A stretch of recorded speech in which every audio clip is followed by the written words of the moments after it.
नमस्कार, जय हिंद सभी को। पूरे भारतवर्ष में से आप कहीं से भी हो, मात्र योग्यता आपकी 10वीं होनी चाहिए, लड़का हो या लड़की। जिसको ना पता हो उन सभी के लिए बहुत ही खास वीडियो है कि भारतीय डाक विभाग में आपको 60,000 से भी अधिक पदों पर भर्ती मिलने वाली है, जिसमें योग्यता मात्र आपकी 10वीं पास होनी चाहिए और ये बिना परीक्षा के भर्ती है भाई, ठीक है। और हर साल बिना परीक्षा के ही भर्ती होती है। तो पूरी जानकारी इस वीडियो के माध्यम से हम लेंगे, क्या और कैसे इसमें सिलेक्शन प्रोसेस से लेकर के हर चीज है, ध्यान से देखेंगे पूरी वीडियो को, ठीक है। तो आइए शुरू करते हैं देरी ना करते हुए। देखिए सभी ध्यान से। इंडियन पोस्ट डिपार्टमेंट जो हमारा होता है, यानी कि भारतीय डाक विभाग जो होता है, इसका जो कंप्लीट प्रोसेस है, पहले आप इसको जानें, ध्यान से देखें। इंडिया पोस्ट भारत का सबसे बड़ा पोर्टल नेटवर्क है, ठीक है। पोस्टल नेटवर्क सबसे बड़ा है। इंडिया पोस्ट द्वारा कई पदों पर भर्ती की जाती है, जैसे कि postman, mail guard, MTS, branch manager, assistant branch manager और जीडीएस, ठीक है। इस प्रकार से अलग अलग आपको बहुत सारे पद देखने को ये मिलते हैं। और जैसा कि आपको ये पता होना चाहिए, हर साल इसकी भर्ती आती है भाई, हर साल जो ये भर्ती आती है, हर साल इसमें लाखों की तादाद में में जो है बच्चे अपना सिलेक्शन लेते हैं। लेकिन अफसोस की बात यह है, न जाने आज भी कितने ऐसे बच्चे हैं जो इसके योग्य हैं, बिना परीक्षा के सीधा वो इसमें जो है मतलब नौकरी ले सकते हैं, लेकिन उनको फिर भी नहीं पता रहता। सरकारी नौकरी होती है, सेंट्रल गवर्नमेंट की जॉब होती है, ठीक है। सबसे बड़ा क्वेश्चन सभी के मन में ये भी रहता है कि सर ये जॉब कैसी है, तो ये सेंट्रल गवर्नमेंट की जॉब है भाई, ठीक है, पक्की नौकरी है सरकारी। देखो योग्यता सुन लो। योग्यता आपकी 10वीं पास चाहिए। आम मुख्य तौर पर आपकी 10वीं पास होनी चाहिए। 12वीं पास एक दो पोस्ट के लिए होती है, अन्यथा आपका 12वीं पास होना सॉरी 10वीं पास होना ही आवश्यक है बस, ठीक है। उसके बाद में देखेंगे आगे, ध्यान से आगे देखें। आप यहाँ क्वालिफिकेशन की मैं बात करूं तो देखो, मुख्य जो योग्यता है आपकी, आप 10वीं पास होने चाहिए। लोकल लैंग्वेज का ज्ञान, आप जिस भी जोन में फॉर्म भरोगे, जहां के आप हैं वहीं के लिए फॉर्म भरोगे, तो वहां का आपको अच्छे से नॉलेज होना चाहिए वहां की लैंग्वेज का, और वो आपको होगा ही होगा। दरअसल में होता क्या है, ये इसलिए मांगा जाता है, मान के चलो कोई बच्चा है तो केरल का, ठीक है, और वो आके रह रहा है यूपी में, यूपी में भी कहाँ, बुलंदशहर, ठीक है जी। तो क्या पता कि उसको कभी वहां की लैंग्वेज ना पता हो, वो वहां करके बस तो गया हो लेकिन उसको वहां की लैंग्वेज ना पता हो। तो लैंग्वेज पता होना चाहिए, ठीक है, अच्छे से। बेसिक कंप्यूटर नॉलेज जरूरी है आपको, बेसिक कंप्यूटर नॉलेज आनी ही चाहिए। आज की डेट में चाहे कोई सी भी भर्ती आ रही है, हर भर्ती में आपको कंप्यूटर नॉलेज तो होनी ही चाहिए, क्योंकि आप सबको पता है आज की डेट में हर काम कंप्यूटराइज सिस्टम से होता है। रजिस्टरों का जमाना तो गया, सारे की सारी इन्वेंट्री, सारी के सारे काम कंप्यूटर पे ही ऑनलाइन होते हैं, ठीक है। पोस्टमैन और मेल गार्ड, तो ये जीडीएस, बीपीएम और एबीपीएम। जीडीएस का मतलब ग्रामीण डाक सेवक, बीपीएम का मतलब ब्रांच पोस्ट मास्टर, ये है assistant branch post master.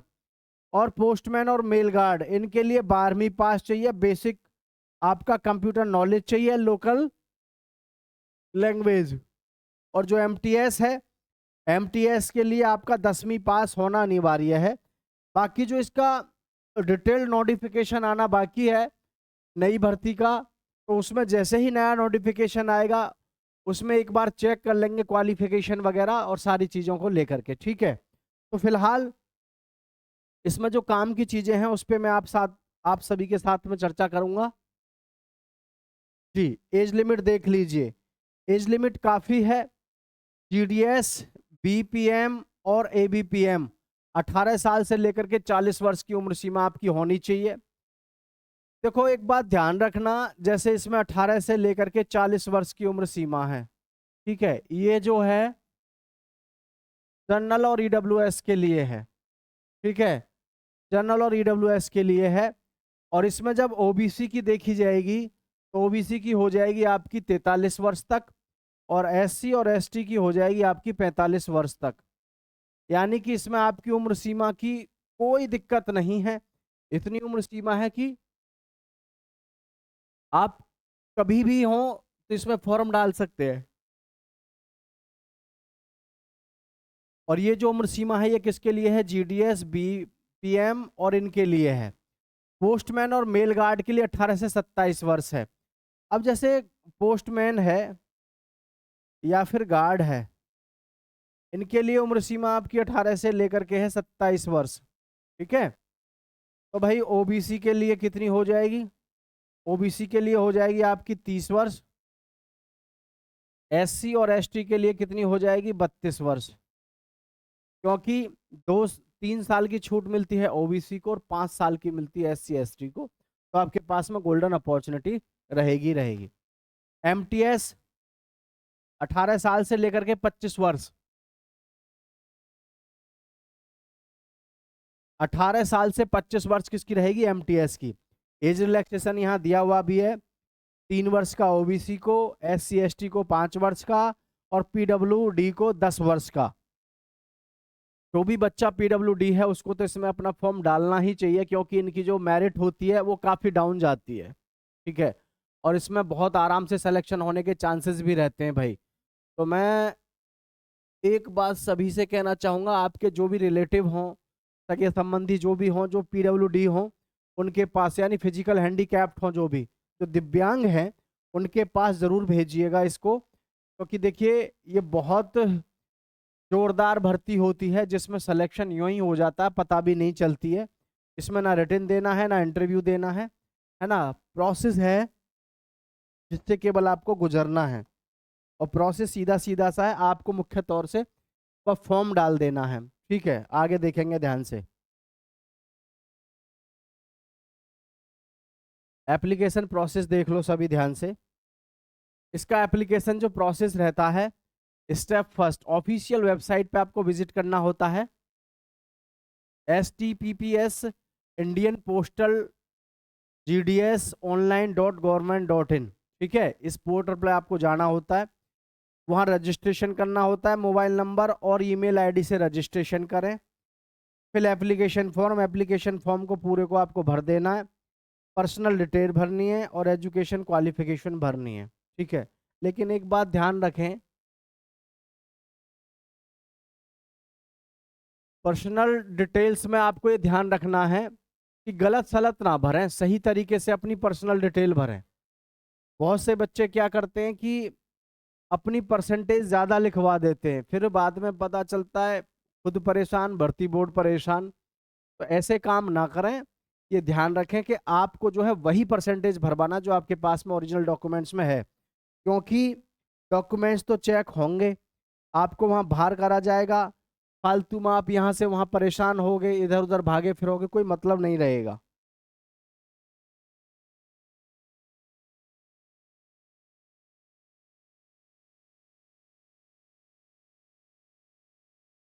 Documents क्या क्या अपलोड करने हैं? Passport size photo, signature, 10th और 12th की मार्कशीट, आधार कार्ड, कास्ट सर्टिफिकेट अपलोड करने पड़ते हैं, ये है ना, ये ध्यान रखना, अपलोड करने पड़ते हैं। स्टेप 5 में application fees payment, online payment करना होगा।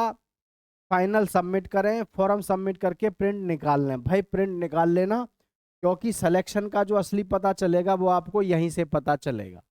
नहीं तो आप रिजल्ट देखते रहोगे अपना और रिजल्ट हाथ में नहीं आएगा, पता ही नहीं चलेगा कि आपका नंबर आया या नहीं आया। तो डॉक्यूमेंट्स, जब आप ऑनलाइन फॉर्म भरेंगे तो फॉर्म सबमिट करने के बाद में आपके पास में उसका प्रूफ होना चाहिए। सिलेक्शन प्रोसेस, जीडीएस, बीपीएम और एपीपीएम के लिए क्या होता है? मेरिट बेस्ड सिलेक्शन होता है। 10वीं के मार्क्स के आधार पर मेरिट लिस्ट जारी होती है, कोई रिटन एग्जाम नहीं होता।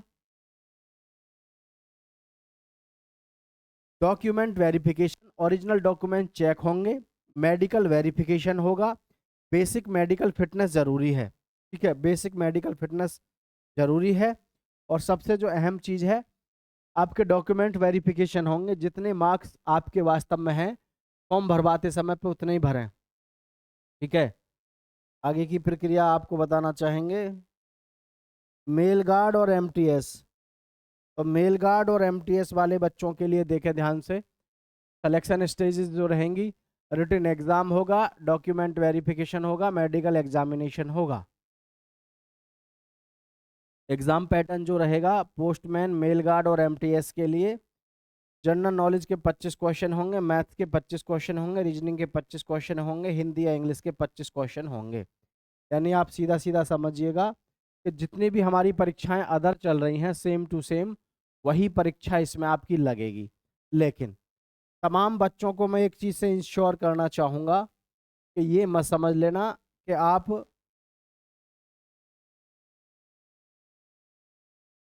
कि भर्ती आने में बहुत समय लगेगा। बिल्कुल समय नहीं लगेगा, ठीक है। टोटल क्वेश्चन 100 हैं, 100 नंबर के हैं, 90 मिनट मिलेंगे, ठीक है। देखो यहाँ एक चीज़ और बता दूं मैं आप सबको, जैसे इन्होंने कहा कि 10वीं के आधार पर मेरिट लिस्ट तैयार होगी, तो देखो एक चीज़ और इसका कड़वा सत्य मैं आप सबको बता दूं कि इसमें जो सिलेक्शन होता है कम से कम 95% से प्लस आपके मार्क्स होने चाहिए, क्योंकि इसमें खास कैटेगरी का तो रोल होता नहीं है। कैटेगरी का तो रोल खास है नहीं इसमें, ठीक है।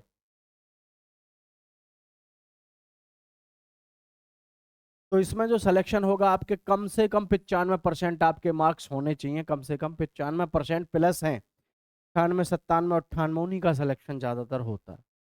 फॉर्म भरने को तो आपके 90 हैं, 85 हैं, तो भी भरना चाहिए, ठीक है। फॉर्म भरने में तो क्या जाता है भाई, रिजल्ट, क्योंकि इसमें मेरिट जो आती है आपकी कम से भी कम, ये मान लो 6-6, 7-7 बार मेरिट आती है डाउन हो के। इस चीज़ का ध्यान रखें आप। बाकी किसी का कोई कन्फ्यूजन है तो नीचे कमेंट करके बताइएगा। ऑनलाइन फॉर्म आपके बहुत जल्दी आने वाले हैं, जैसे ही आएंगे आपको तुरंत हम सूचित कर देंगे, वो आपको टेंशन लेने की ज़रूरत नहीं है भाई, ठीक है। डॉक्यूमेंट्स वगैरह ये सारे डॉक्यूमेंट्स हैं आपके जो आपको तैयार रखने होते हैं। कौन कौन से, जैसे कि इम्पोर्टेंट डॉक्यूमेंट्स में यहीं से आपके शुरू हैं। आधार कार्ड हो गया, 10th की मार्कशीट हो गई, 12th की मार्कशीट हो गई, पासपोर्ट साइज फ़ोटो हो गए। 12th की मार्कशीट जब ज़रूरत है अगर आपने किसी और पोस्ट के लिए अप्लाई किया है तो, ठीक है। वैसे तो 10th के ही काफ़ी हैं। Signature, caste certificate, domicile certificate, computer certificate. Important skills की बात करें, basic computer knowledge, typing, communication skills, local language knowledge और जीडीएस, मेरिट टिप्स, ठीक है। 10वीं में अच्छे मार्क्स जरूरी हैं, डॉक्यूमेंट सही रखें, यही है। बाकी सैलरी वगैरह की बात करें तो सैलरी थोड़ी कम रहती है।